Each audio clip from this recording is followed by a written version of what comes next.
inch or so, just enough for the boy to see the crooked twist of her left foot. "There's still a lot we can do, especially with two good hands." She meant the words each and every time she thought or spoke them, though they didn't always succeed in squelching her own moments of doubt. Moments when she also wondered at what she could contribute to the world and how much more that might be if her foot hadn't been injured or had healed properly. But her injury wasn't void of purpose. Without it, Gwen would not have discovered her calling to aid God's injured and orphaned lambs, nor would she have gained the compassion that flowed through her as she regarded this small boy before her. "What do you say?" "I can take you to Hartwell House right now in my carriage. Dinner will be served in about an hour." The boy smacked his lips together as if he could smell the freshly baked bread the girls apprenticing in the kitchen had made that morning. "All righty." Smiling, Gwen held out her hand. He plopped his dirty palm in hers, and together they walked slowly to the waiting carriage. Jenkins didn't bat an eye at the newcomer. Instead, he assisted both Gwen and the boy inside the vehicle. His kindness and loyal discretion had long endeared him to Gwen. "Back to Hartwell House, please, Jenkins." "Right away, Miss Barton." As the man shut the carriage door, the boy stared wide-eyed at the fine leather interior. "Are you rich, miss?" he half whispered, his voice tinged with awe. "My father is." Although next year, if she was still unmarried at the age of 21, Gwen would inherit a large sum from her fortune. And she knew exactly where the majority of it would go.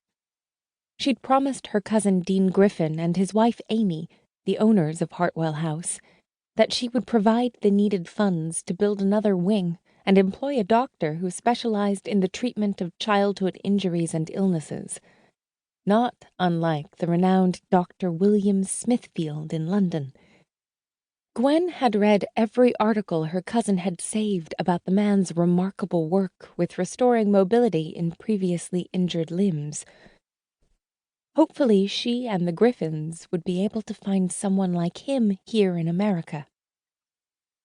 Gwen asked the boy about his family as the carriage turned around and headed back in the direction she'd come. He'd been left to fend for himself after the death of his older brother the year before, and couldn't remember much about his parents. Unlike Gwen's injury, which had been the result of a carriage accident, his had come after getting his leg caught beneath the wheel of an automobile 2 years ago. He thought he remembered a doctor coming by. But Gwen guessed that with little to no money, the boy and his brother had likely been left to their own devices as far as helping the leg to heal. When they reached the orphanage, Jenkins helped them from the carriage. Gwen led the way to the front door. "You ready?" she asked, her hand on the doorknob. "Teddy." "Pardon?" The boy shot her a hesitant smile. "My brother called me Teddy. Said I had the makings of being a president just like that Teddy fellow." "Teddy. I like it." Gwen returned his smile. "And I have a feeling your brother was right." The boy's entire face lit with happiness, restoring the lump of emotion to Gwen's throat. She gave Teddy's shoulder a gentle squeeze before opening the door. "Dean? Amy?" she called as she ushered the boy into the foyer. "Did you forget something, Gwen?" Dean's voice floated out from the small office to the left. She moved to stand in the open doorway. "More like I found something." She motioned for Teddy to come stand beside her. "This is my new friend, Teddy. Teddy, this is Mr. Griffin.